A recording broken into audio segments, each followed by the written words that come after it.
We're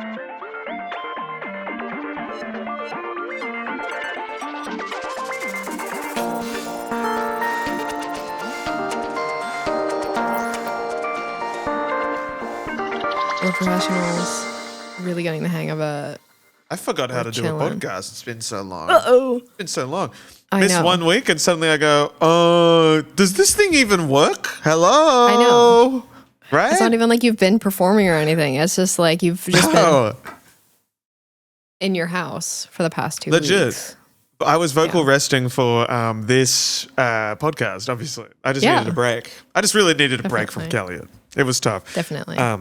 If we're getting vulnerable here real quick, I really just, these episodes, as fun as it has, they take a toll, guys. They really load-bearing podcast, yeah. Oh yeah, because I listen back to every time we record a new one, I listen back to the entire kelliot discography for the sake of continuity areas and things like that. Just making sure, because every episode has to be better than the last one, so I listen to the entire thing again. And it just doesn't number how, I had to do some work, Early on, when I was like, you're going to start listening back, and you were like, no. And I was like, I can't. Girl. I like to listen back to kelliot. I do. I like to I like to put it on. It's good background noise. I'm like I go eat dinner, and then as I'm getting ready for bed, I'll open up Riverside, and I'm like, you listen to the unedited version. Girl, how am I going to listen to the edited version when you haven't edited it yet? Oh! So I can't. Yeah, fair enough.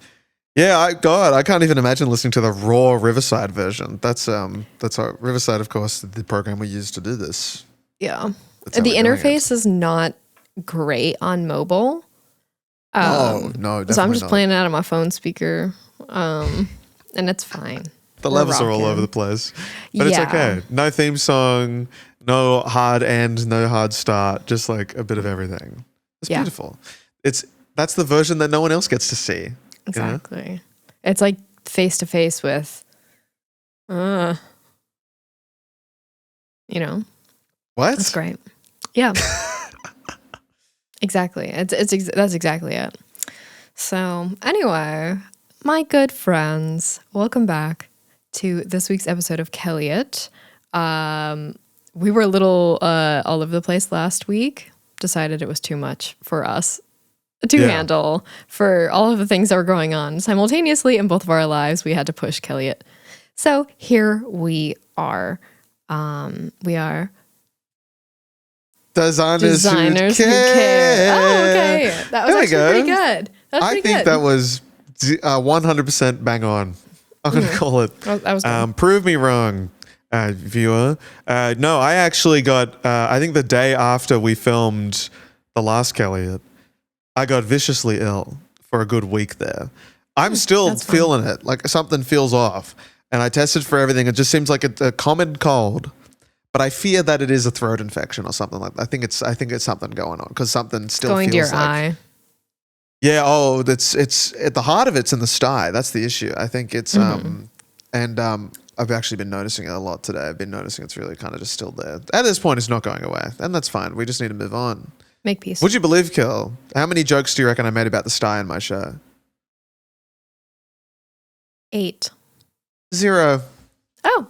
Because okay. I've come to terms with it, and I just know it's All right. I've that's accepted the last it, stage of grief. Acceptance. Yeah. Acceptance. And I bargained for a while. Oh, yeah. I bargained for a long time. We saw Good 3 months. Oh yes. We saw you shaking your cup, going back and forth. Yeah, Willy, and we leave, moved it on. Please, I said, please. I said, doctor, get rid of my sty. And he said, oh, that's funny that it's still there. Oh, there you go. This should go away soon. Bye. Thanks, doc. Fuck you, doc. Jesus, I got to get a new GP. But no, it is. I was very, very, very sick. So thank you, kelliot listeners, for bearing with us for the lack of upload. We made it 10 in a row without missing one, which I'll say honestly good for us. us. Yeah, crazy. For us. It's pretty good. Oh yeah. And also good for us for getting back into it just 1 week after, because when I would do G'dime, and this is why I'm so grateful that this podcast there's more than one person on this, because like holy shit. When I'm like, Accountability. I would take months. So I'd miss 1 week and I'd go, I'll be back next week. And then months later, I would be like, so where have I been is the title. Where I've been. But this is good that we got right back into it. And guys, this is a special episode because there will be a bonus episode at the end of this one as well. So make sure to check out the Kelliot Patreon. We've got some lovely people over there. And we have a new feature that Kel just uploaded to. You can now send voicemails to us so we can have your voice played on the podcast and we can answer you like we're therapists, dare I say. Licensed Wildly therapists. unqualified licensed therapist. Mm-hmm. Like the rest of them. Like the real therapists, am I right? Except for mine. He's perfect. So, and mine stopped answering my calls. And mine sends me reminders every week. Hey, see you on Tuesday. Notification. A little Patreon notification. That's what will be for you. But there will be a bonus episode, which is cool. Hey, Kel. How's your last fortnight been? Great song. Up for a VMA this year in a few days. Do you mean Fortnite the video game? Yeah, definitely. The Battle Royale video game. Invented Boing. the video game. She's, again, very prolific in her inventions. Amazing. Let's see. What did I do?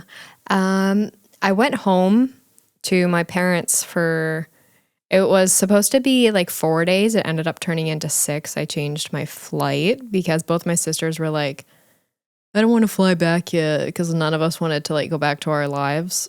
So we all stayed another few days. It was my mom's 65th birthday.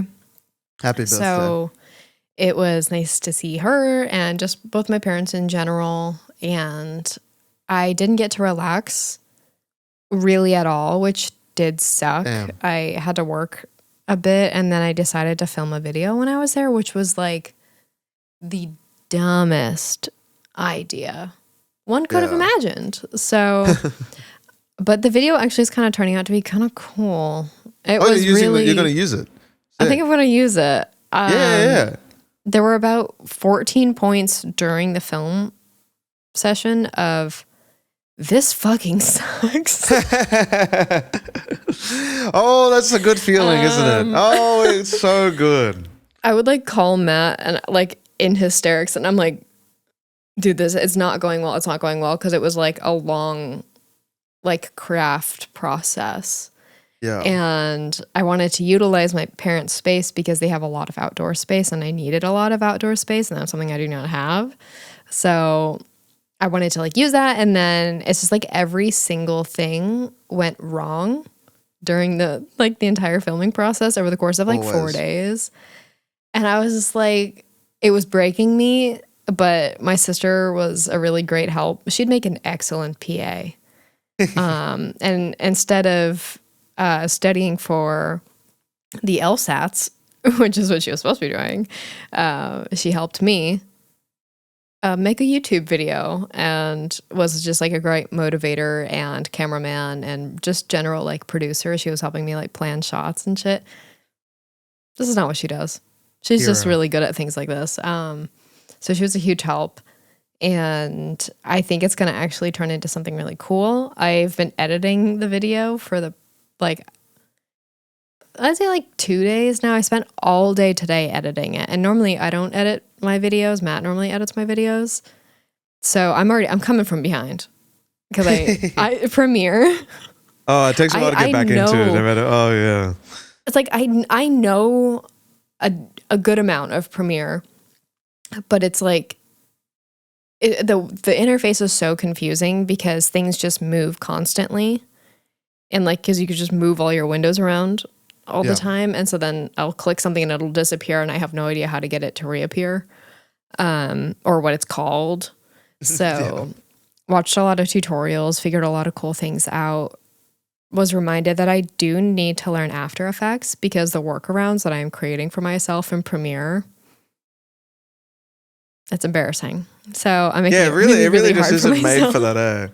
You just do some things for Premiere Pro and you go, oh, this is just slow. Like this is making the whole program wants to die now because I'm trying to do. But it's like I like simple animation in Premiere Pro, but even simple stuff is like so. God. It's clunky. Like, why can't... Not smooth. It doesn't have that nice smoothness. like I was trying to make like just a little like a slight shake Yeah. on text as if it were via film. You would think I could just do something to make it shake. Nope. Nope. Individual keyframes. Individual keyframes moving around. And that's exactly what I did. That's exactly what I did. And so then when I was doing that with text, I did it like as one large thing, and then I cut it into little bits and then toggled the position of each thing slightly off, and then I was repeating it. Yeah. And then when I remembered, I was like, oh, this is text. I have to change the text in a couple minutes down the line. So now I have to go back in to each one of those cut. It was driving me crazy. There must be a better way. And every single tutorial was like, hey guys, so today in After Effects. And I'm like, yeah. I'm not learning After Effects right now. Show me the worst YouTuber giving me a tutorial on something. Give me a YouTuber who's going to give me the bad tutorial. I need the wrong advice. Yeah. I feel like the way that I always tell people, for the love of God, just learn Illustrator. You're doing the most insane workarounds in Photoshop to do what you could do in Illustrator. That's me right now. Yeah. In Premiere. But it's looking really cute. I made the fatal mistake of changing my aspect ratio from 16:9 to 4:3 because I've always wanted to upload a video. Yeah, it's I love doing it. It's so fun. So I've always wanted to do it and I've never done it. And so I did it after I edited maybe 90% of the video. Oh boy, that's tough.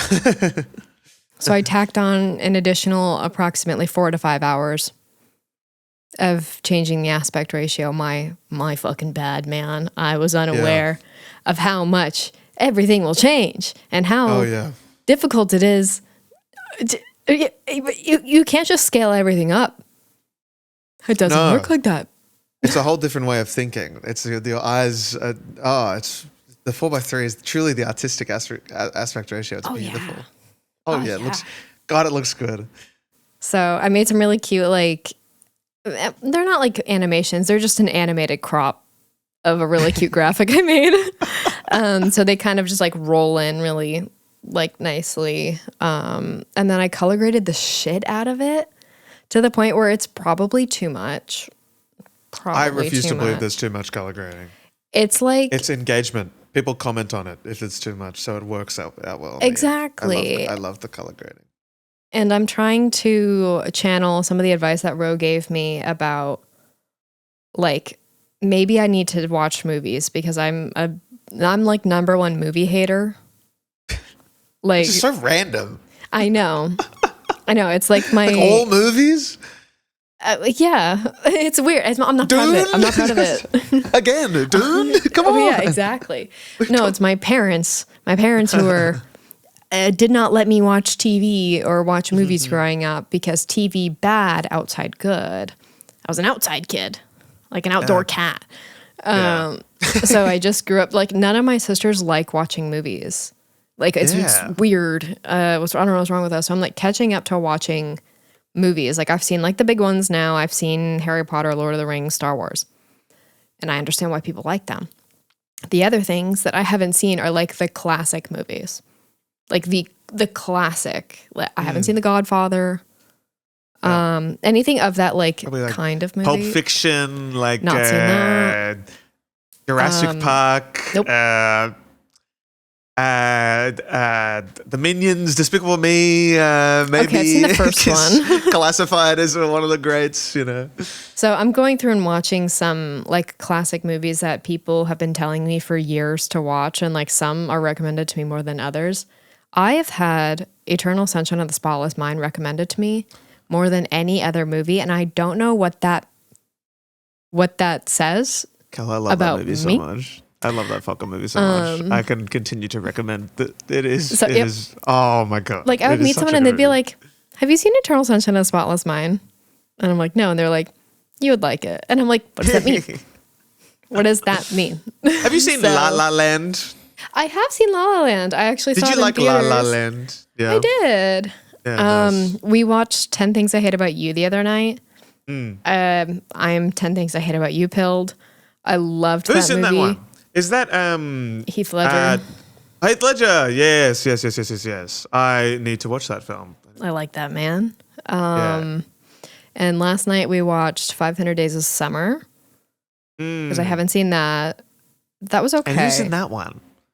Joseph Gordon-Levitt and Zooey Deschanel. Ah, that's right. Yes. Because they kind of look similar, Joseph and Heath, in a way. Similar bone structure, dare I say. Joseph Gordon-Levitt was in 10 Things I Hate About You. Oh, there you go. Yeah, he's like a child, or not child, he's like a teenager. Yeah. So I'm watching all these movies because I'm like trying to, think about cinema because it was something that Ro told me to do. And I was like, okay, fine. She's like one of the few people I'll actually take advice from. So I started doing that. And I was trying to channel that into the production of this filming of this video that was just going so horribly wrong and how I can run with it. So it turned out really cute. It's mostly done now. I'm just adding like final little graphic overlays. And it's going to be, I think, the first video I post. Because it's the closest to actually being done. Yeah. And this week, I think I'm getting a new computer. So huge. I got paid for one of my projects, and it's just going to go straight to a new computer. Capital. Yeah, it all goes back in. So make it its own time. Yeah. How have you been? How are your shows, really Elliot? The show did happen. It did happen. It was so much fun, and it sold out, and like they kept increasing the venue capacity. We got up to like 100 seats a night, and like it was just crazy. Like electric. Yeah, it was so much fun, and the response has been so good, like truly so good, and I'm so proud of it. And I think it is like, yeah, it was just I've just wanted to do a solo show for so long, like so long. And I never had the confidence to do it. And then I was like trying stand up, and I was like, oh, maybe I could do a solo show if I do this. And then just the vision for this show came together of like, originally it was just going to be like a called Graphic Design Live, but it was just a way to sell tickets to a solo Elliot show, and just being like, just kidding, guys. I'm actually like, yeah, I'm just like, it's not, this has nothing to do with graphic design. I'm just going to tell some stand up jokes. And then I thought, what if I do it as like a character, and I'm like a pathetic graphic designer, pathetic man and a pathetic graphic designer who is convinced that he's hilarious and also extremely talented, doing a talk at a comedy festival because no conferences would hire him. So he just decides to kind of exploit the system and put it on himself. And that was the basis of it. And also he desperately wants to be in a musical.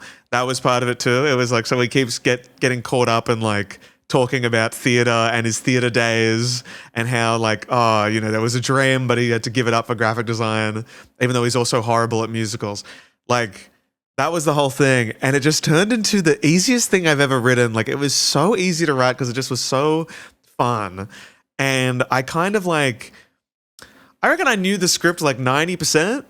And then, I knew like the core run of the show, but it just meant that like I could just make it up as I was going at the same time. Like I could kind of just like point to a slide and then be like, oh, let me tell you about this, guys. And then just make shit up about it. And I got to change it every night. And like, I have never been more nervous in my life than the opening night. The day of opening night, I was like, I could not speak. I could not move. I could not do anything. I couldn't even rehearse the show. I was just like, it has to happen. The time is ticking. And then my stomach was doing crazy things that day. Let me tell you that. God, you'd go to hospital if it wasn't a show night. Guys, wow. I deeply relate, unfortunately. Yeah. Yikes. I was surprised that I was fine at Canva. That was genuinely shocking to me. Yeah, I was weirdly fine with that situation as well. Yeah, legit. I think it's because I had someone to vent to, I think. I think on that Wednesday I was left home alone, and I was like, it was weird.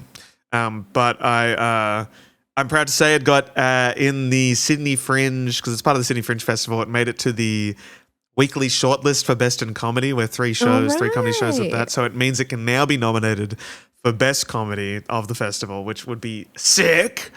So fingers crossed we'll find out by the end of the month. I'll be sure Kelly will be first to know. No, my mother will be. And yes. And it was just so much fun. And I'm going to tour it. And I'm going to probably post the recorded version to the kelliot Patreon. Might not even behind a paywall, but just you have to join for free, just because it's just gonna be there, I think, just so it's not publicly accessible too easy, because I think I want to properly film it later on. But it was just so much fun, and I miss it so much because it was just such a joy. And my tech guy, because there was this one moment in it where I start talking about this, like I made, like, it's all kind of based in reality, but it's all made up at the same time. But every story that I tell has a real story that it's kind of like exaggerated on. But the one that was completely made up was, I say that as soon as I graduated high school, I moved to LA to do a gap year kind of gigging because I watched La La Land and was so inspired that I figured that if I just moved to LA, it'll work out. And then I fail instantly. But I tore this show, which is a show that's a parody of the show in La La Land called So Long Boulder City. And it's called So Long Randwick, which is a suburb here. And I'm like, I have a scene from this if anyone wants to see it. And it was me in the tech rehearsal on the day of opening at about 3:30 p.m. I rocked up to the Factory Theatre, which is where I did it. And I met my tech guy, who was this kind of awkward guy, but we didn't really chat that much. And then he was like, can you go through your PowerPoint, like show me any that has audio? And I go to this one slide and I go, so this one, the video hasn't been filmed yet, but I was hoping you could film it for me actually. So he was like, oh yeah, sure. And I gave him this camcorder and I was like, so I'm going to do this scene. Okay. And he noticed nothing about me either. So he's like, who is this fucking guy? And I'm like, I'm going to do this scene and then I'm going to pause. And the whole thing with the play is that at the end of every scene, you see that scene again in reverse at 4 times speed, as though someone is hitting a rewind button. And that was my like brilliant artistic choice. So I was like, yeah, right. And I was like, so I'm going to do a scene, then I'm going to pause, zoom in when I pause, and then I'm just going to do something else, and then stop the recording. And he's like, cool. And then I do this scene where it's like so dumb, and I pause, and then I just go, and then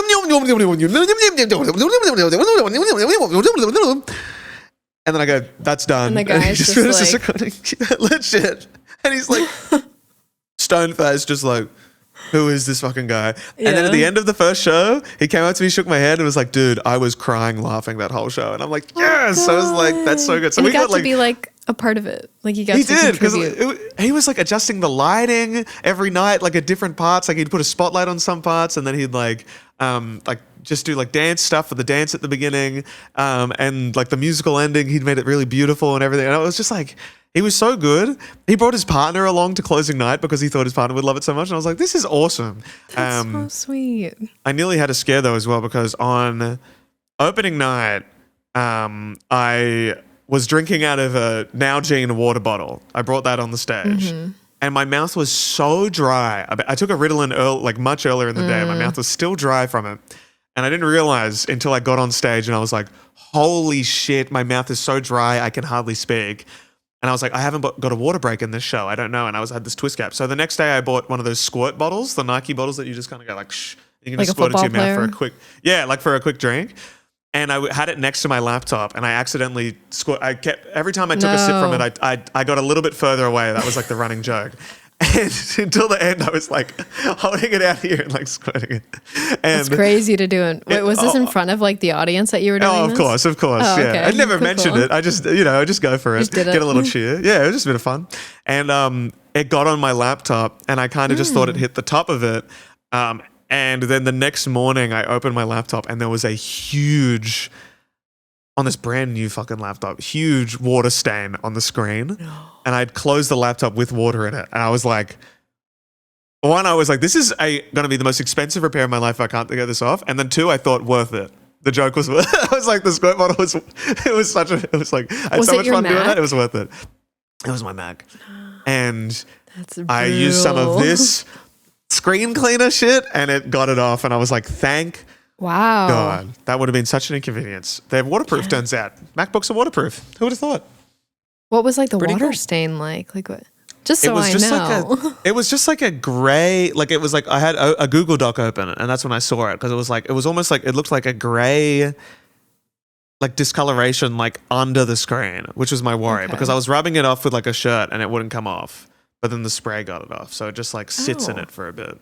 Maybe if I left it on for any longer, it would have been. But Okay. it's scary. But yeah, show was a raging success. I hope to bring it to Melbourne by the end of the year, and then of course New York next year for sure, because it was so much fun and I want to just do it again. But otherwise, I've been sick, which has been rough.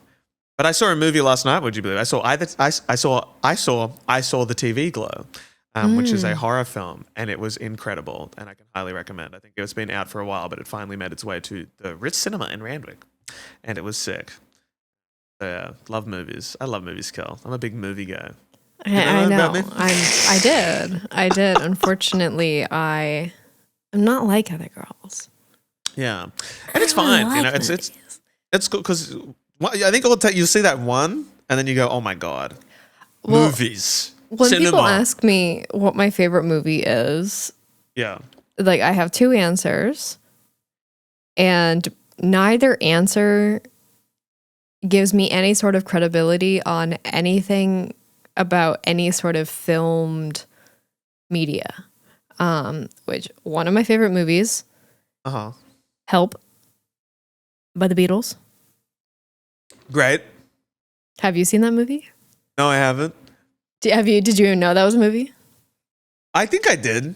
Okay. I knew Little Submarine was that's not what it's called, is it? Yellow They Submarine. had nothing to do with that movie. They didn't even do the voice acting. Yeah, other people did. Now, have parts of Help aged poorly? Yes. Mm-hmm. It was filmed in like 1965. Yeah. But the way it was shot like had like a really big impact on me. So I channeled a little bit of how that was shot in my extremely edited YouTube video. And then my other movie that I say that is my favorite is Swiss Army Man, obviously. Oh, yes, with Daniel Radcliffe. With Daniel Radcliffe and Paul Dano. Yes. Where he befriends a corpse. I haven't seen that yet. I really want to see it.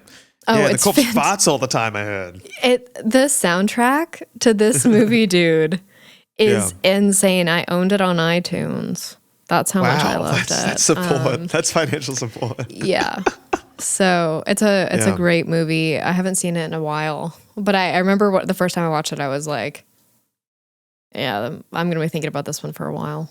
This is the thing with like favorite films, though. Well, I love hearing people's favorite films because it's just one of my favorite films is Grown Ups 2, an Adam Sandler classic. One of Matt's favorite movies is Step Brothers.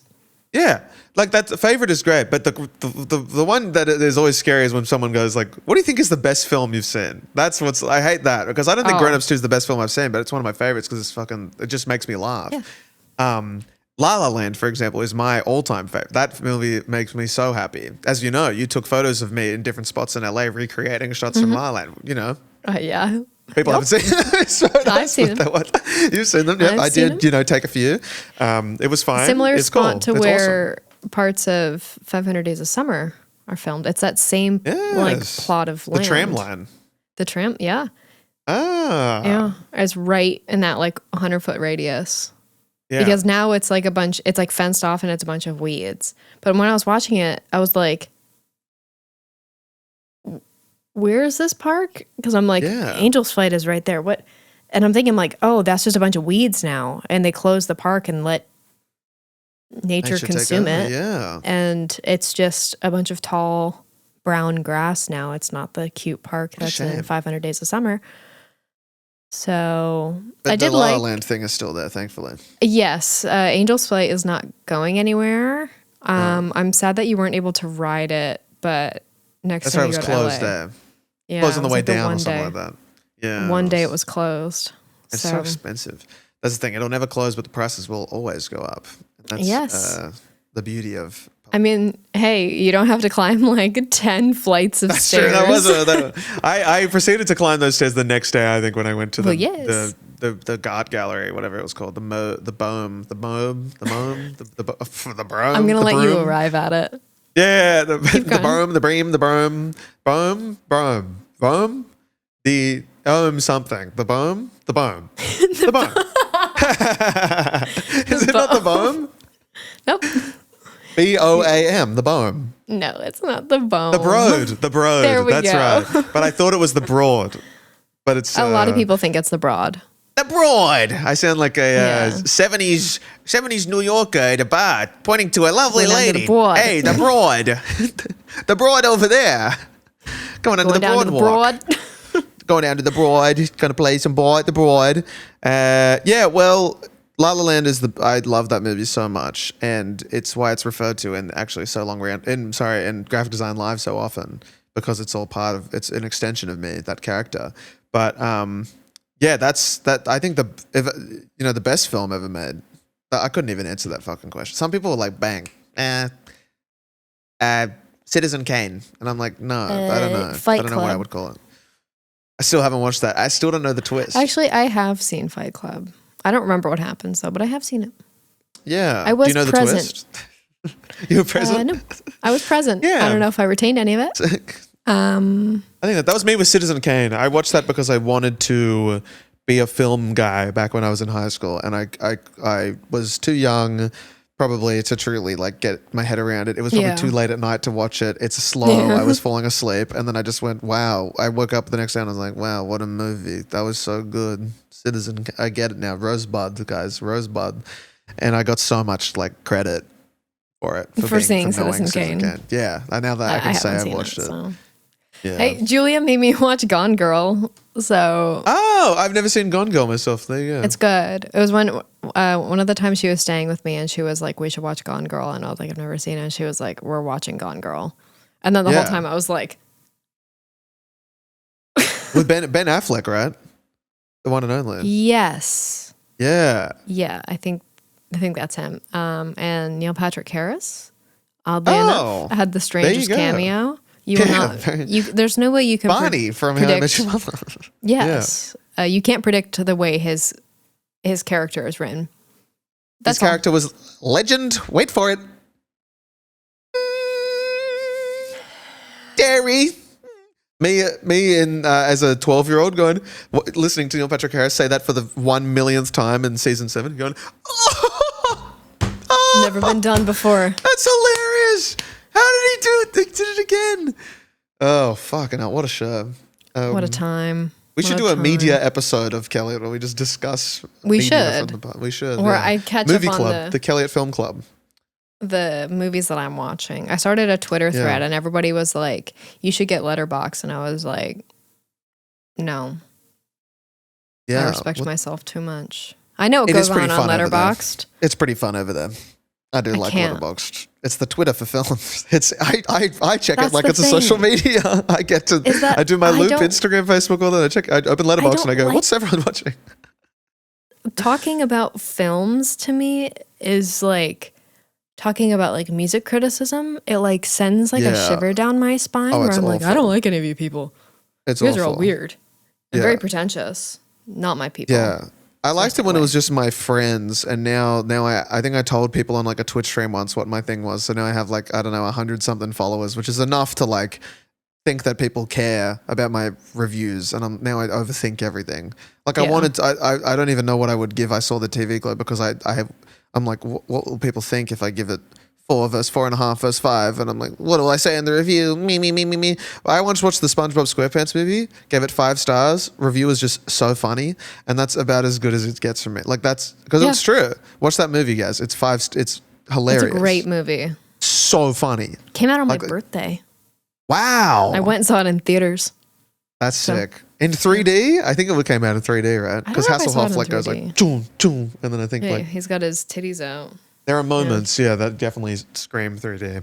But yeah, Letterboxd is fun. Also, before we move on any further, I did want to say a tweet of yours came up on my recommended. Oh, there was dear something God, about no. this TikTok of Gracie Abrams design or something like that. And I went on a little rabbit hole myself. And I have seen the billboard referenced in this. Yes, many people I drove past it the other day. The billboard. The one on the way to Sydney Airport. The actual one. Sure. I'm not entirely sure. Okay, for people who don't understand, so the art that I did for Gracie Abrams it was her bumper stickers. It became a billboard. They ended up using the art for like the rest of the campaign for tour. They can do whatever they want with that art. They own the art. I've had a lot of people message me saying, they stole your art. Guys, it's my art. Guys, it's my art. I promise. It's my art. So it's okay. You don't need to, like, don't be weird about it. Don't make the relationship between me and my clients weird. But that's that. So they have the rights to the art. That's number one. Number two, I am both offended and not offended that people think that the execution of her art is very amateur. Because there's this TikTok of an Aussie making fun of my art that had, when I saw it, because a couple of my followers sent it to me, and it had like around 70K likes when I saw it. Yeah. And I was like, ooh, that hurts. Yeah. And like, I don't have TikTok, so like I can't. Do you know how hard it is for me to watch a TikTok? I have to. Yeah. You gotta get the browser version. Through. No, you can't even do that anymore. You can't even watch them through the browser anymore. So somebody has to screen record it or download it for me and then send it to me. Because I don't have TikTok. Yeah, and I have no plans on ever re-downloading it. It's so hell fun. Site. Only for discourse, and my mental health oddly has improved since I deleted TikTok years ago. So this TikTok has like a ton of likes, and from what I heard, people think it's very bad art. And in my earnest defense, the average mind cannot comprehend irony. Most irony goes completely over people's heads. Mm-hmm. So that's why like a comedy is very subjective for some people. Yes. Like it's hard, like not everyone can get on board with the same style of comedy. Same thing with art, because it requires a level of understanding that not a lot of people have. And I feel like the best comedy is very niche and is not for everyone. And I think that like some of the funniest comedy requires incredibly smart writing, because you have to have, there's like multiple levels of nuance and irony at play that make the premise of the joke funny. And it requires a sophisticated mind to understand like incredibly dry deadpan humor, things like that. So the same thing applies with art. If you think something like that is bad and it wasn't done by a team of professionals, maybe take a look in a mirror and go, am I dumb? Maybe a little bit. Is this just over my head? Do I just not understand it? Or am I just going to say it's bad art because I don't understand it, which is what most people, that's like their logic with a lot of their engagement with art, which is why media literacy is dead, particularly online. It was incredibly frustrating to see that video. And I think because what they were saying, like, oh, I swear I used the exact same Canva template for that, that or was something the other like thing. that. Yeah. And so I'm like, Canva.com/template. I'm like, and this is a call to the members of Kelliot Nation. Because I looked. I had a good look my myself. Followers, Yeah. can someone send me this Canva template? I don't think it exists. This is the thing. That's because what a couple of my followers were saying too. They're like, I have no idea what she's talking about. I am certain, because I think it's like one of those things where you just like look at something and you go like, I don't know, same colors or same font or something like that. Yeah, legit. And go, I swear it's the exact same template that I use. It's a when Canva it's like template. Completely different. But like if you haven't seen much design potentially, or haven't had much experience like designing different stuff, then you would low media literacy. Same colors, same color palette, kind of like just combine.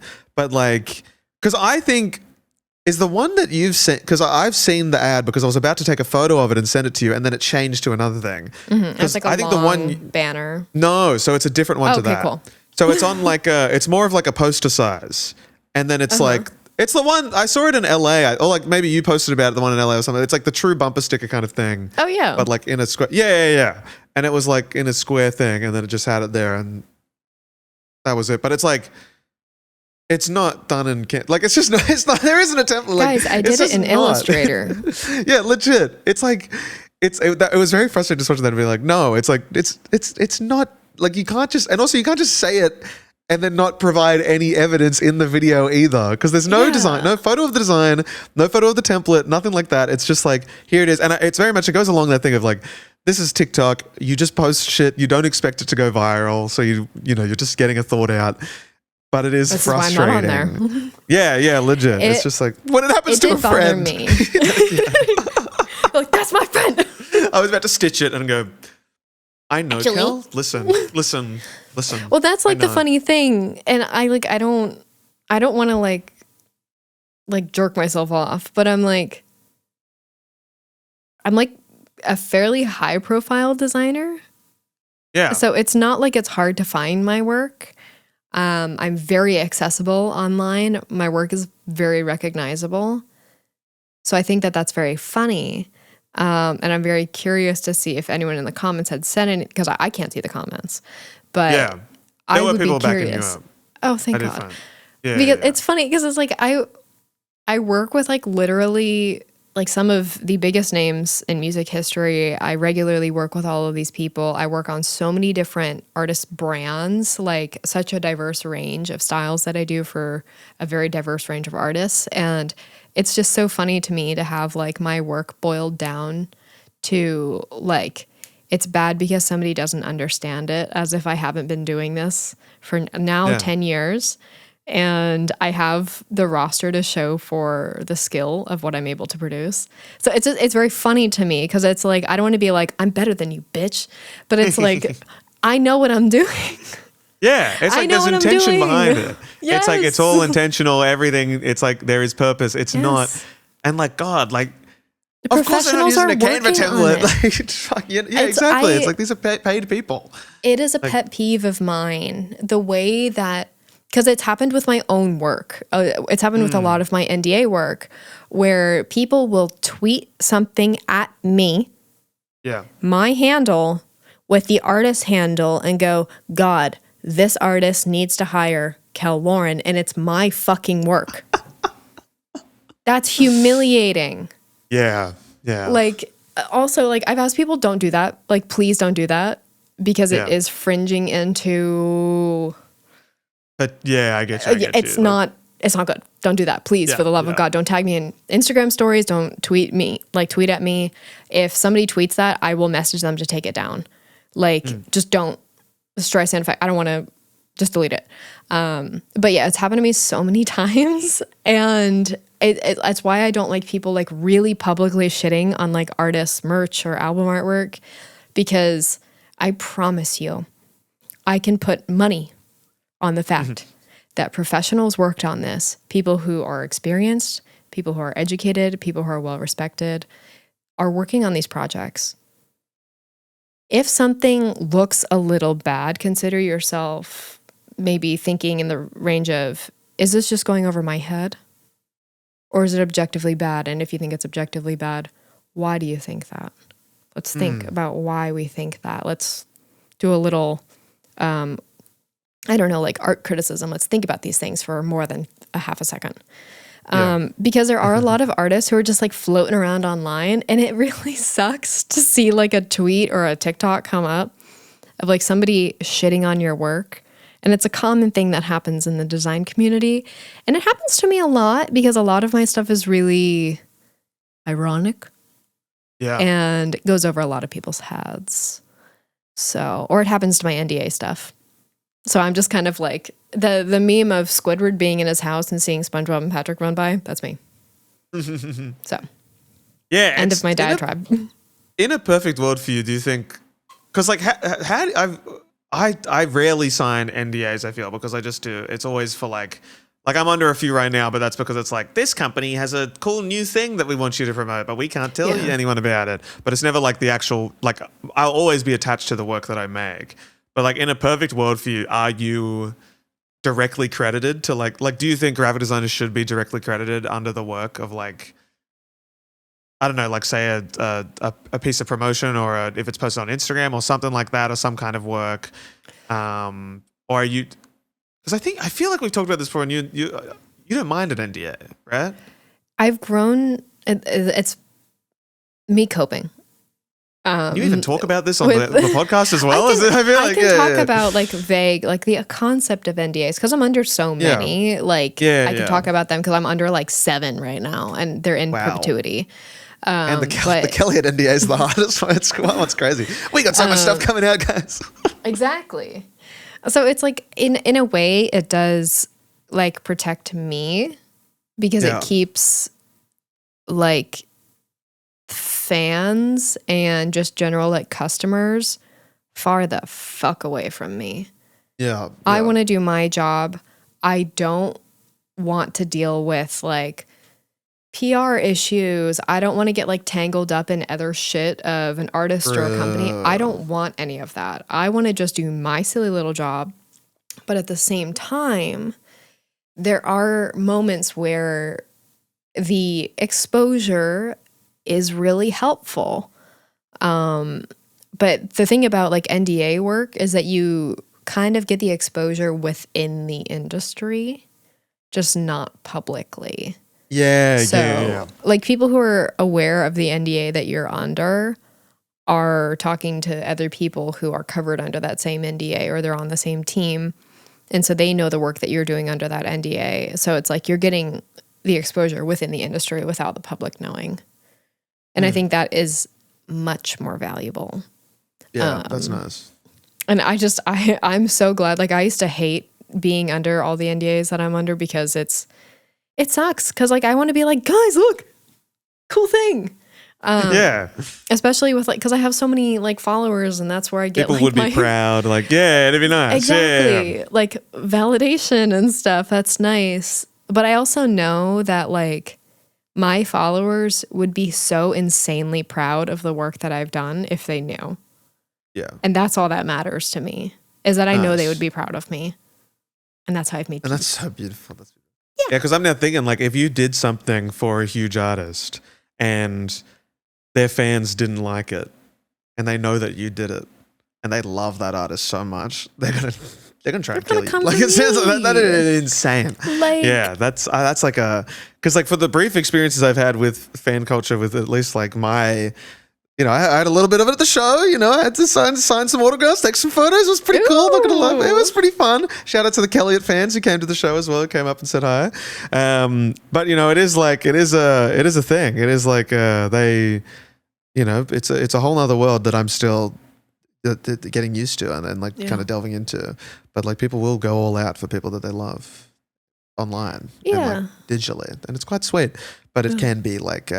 I can see it very much easily getting out of hand. But yeah.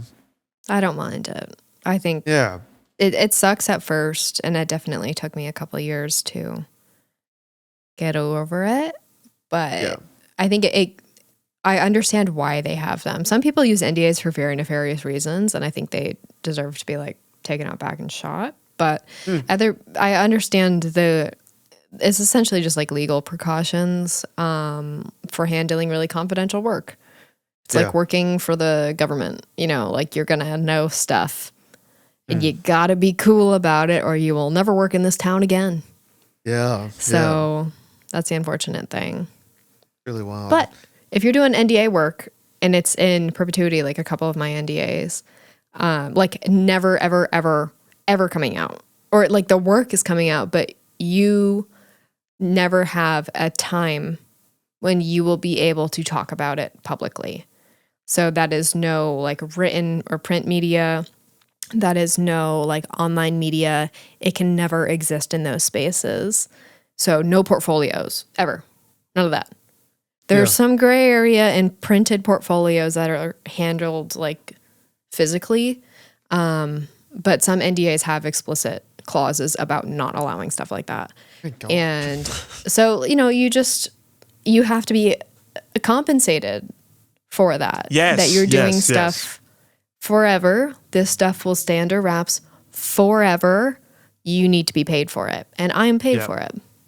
Nice. So it's the same with like usage rights. It's like my agent's really big on like when I make content for brands, like they can use that as an ad for however long, and a lot of people will try and cheek in like or chuck in like unlimited, like they'll just be like, you know, a lifetime kind of like thing of like, you know, they won't be able to like push it too hard, but they might be able to use it internally and stuff. And he's always like, no, we need like 10 years max. Yeah. Like there's no longer after that, because you just never know what you'll be doing in 20 years and what they can then use. Like just in case you blow up to a huge level, you know, they can't use your face later on and get like, you know, kind of cheat around the system like that. And then you need to charge accordingly if they won't push back on that and they want a lifetime. You're gonna go, well, I'm imagining a lifetime where I'm a star, so you gotta pay me like I am one. Sorry, a lifetime of cash in my pocket.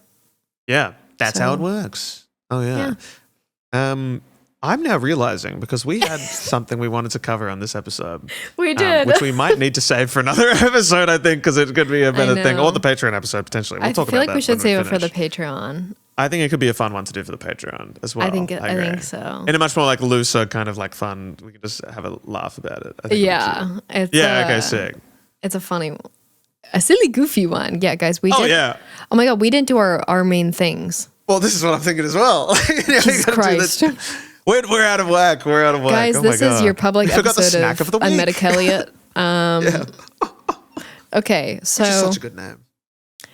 Brilliant, honestly, the name for the entire podcast. Brilliant. I Met a Kelliot. Brilliant. We unfortunately will never be able to top that.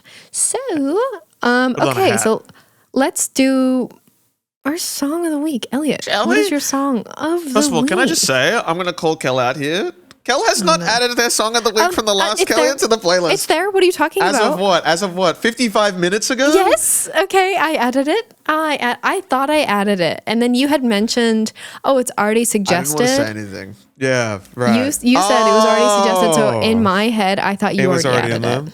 Yeah. That's fair. All right. I take it back. I take it back. It's all love here on Kelliot, guys. It's all love. I just want to clear the air. Elliot led me to believe that he had already done something. Yes. But it's fine. Guys, I'm such a dumb fuck. I've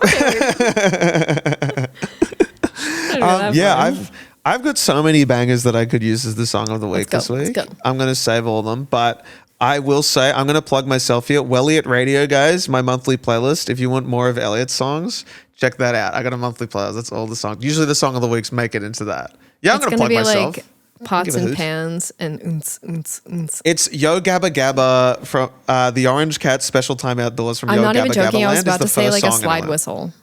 Yeah, it's basically it. Look, there's some good stuff in there too. But you know, I like to. We've got songs from Final Fantasy soundtracks. We've got songs from Confidence Man, guys. There's so many good songs in there. But the song of the week this week for me, I think, is gonna be a house song that I listen to literally. Actually, no, it's gonna be. Well, it is a kind of a house song. It's "Why's This Dealer" by Nico B, who is a TikTok comedian guy who's also a rapper and has a very good discography that I enjoy a lot. Very silly songs, funny little songs, and I love this song, "Why Is This Dealer," where he just came out with, "Why is this dealer taking the piss? I've been standing here for 30 minutes." Like, isn't that so funny? Guys, you're going to love this one. Check it out on the Kelliot Song of the Week. Kel, do you have a song of the week? What's going on with me? Let's see. I'm breaking. I have a couple that I want to add. Yeah. Okay, I'm gonna throw a curveball in here. Oh my god! And you guys need to bear with me. Song. It's surprisingly no. So this is a song off of my Habibi Funk playlist. Yes. And so again, bear with me with the pronunciation here. It's Maktub Alina by Hamid Al-Shari. And it is like summertime in my ears. I love that. It makes me want to go hang out. Or maybe drive. Go for a nice drive. But I listen to it a lot. Just this one particular song. But in general, the Habibi Funk playlist, is it from Spotify?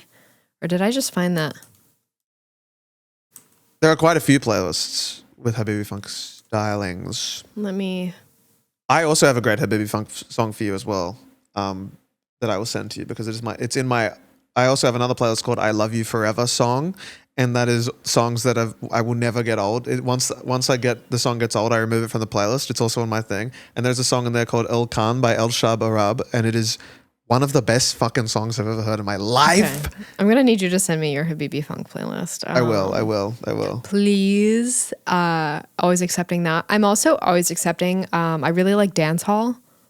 So if anyone has any dance hall playlists that they like, enjoy that.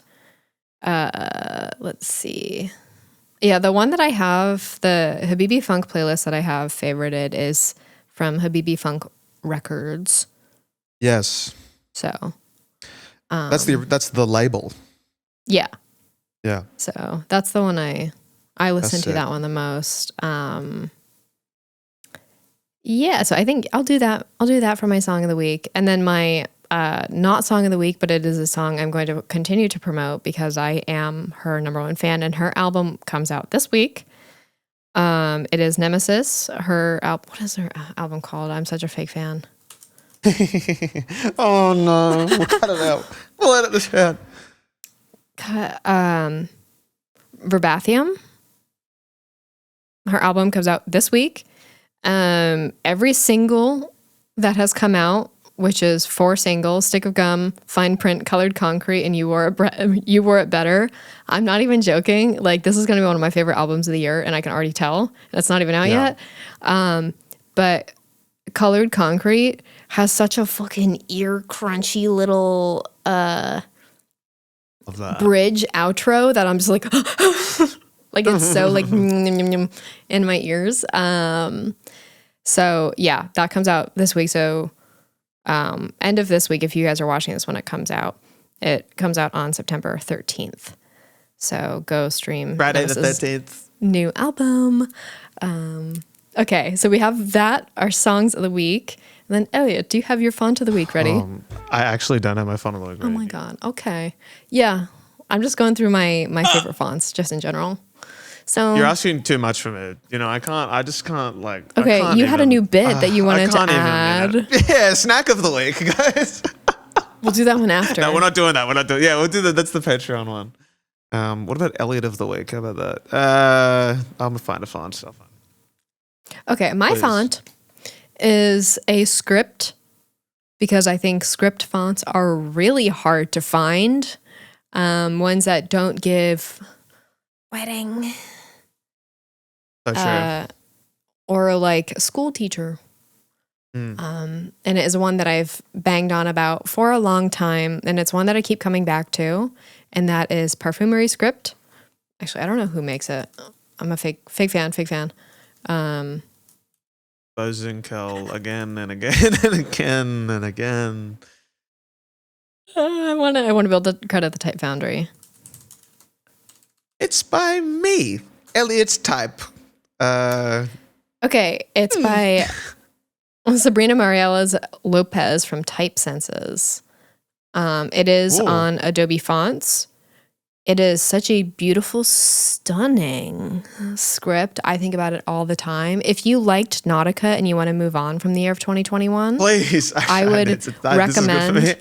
I would recommend Parfumerie. It is much sexier. It's sleeker. It gives more Wes Anderson instead of Hypebeast. If that makes sense. Yeah, Nautica's so done. Every time I use it now, I'm just like, it's a shame. It's a shame. I used it in a couple videos years ago, and it has had the people by the throat. I feel like it's finally going away now, but for a while I was just like, guys, let her go. Oh yeah, let Nautica go. Let her go out to sea. It had its time. Let me tell you, that was fun. Those are the days. Nautica and everything. We've evolved. Oh yeah, we have moved past the need for. We have moved past Nautica. the need for Nautica, much like Ekman Psych. I still like Ekman Psych, but the rest of you guys ruined it. I think even James Simono Typeco would say the same. It's we got to get him on the pod. We do. We really do. The guests we will get on this podcast will be revolutionary. I know, man. Now, can I just say as well, someone did comment on the last episode saying, oh, can you please leave the font of the week in the can you write it in the bio of the video? How much time do you guys think I have as the guy who puts this shit together? Do you think I have time for that?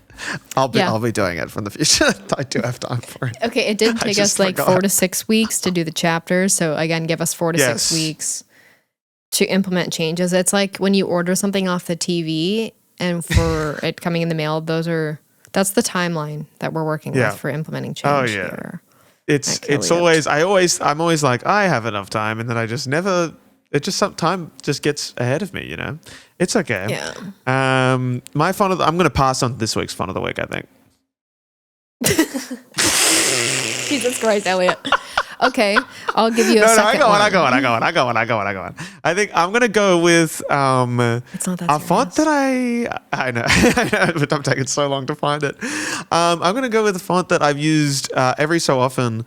It's called Gradient Comic, which is always fun because I look it up whenever I chuck it in. It's from Superior Type, and it's quite a beautiful rounded sans serif that's got some nice elements to it. And it really looks nice when it's nice. This is a very Elliot font. It is a very Elliot font. This is a very Elliot font. It is indeed. I bought it. You like a font that's a little like this. I loved it.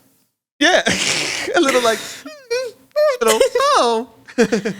A little. I love my She's fonts so to have a crazy. voice.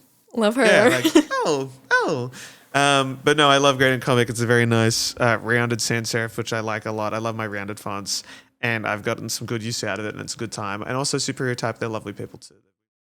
Also, I like them. But that is my font of the week, and I think that'll do it for the episode. I think we're out of time. If you want to head over to our Patreon, Elliot and I are going to review our first design work that we ever did. Mine is a decade and a half old. Mm-hmm. So stuff from when I was in middle school. That's what I conjured up. So if you want to see that through my stuff in high school to my stuff that I did in college, you're gonna want to see it.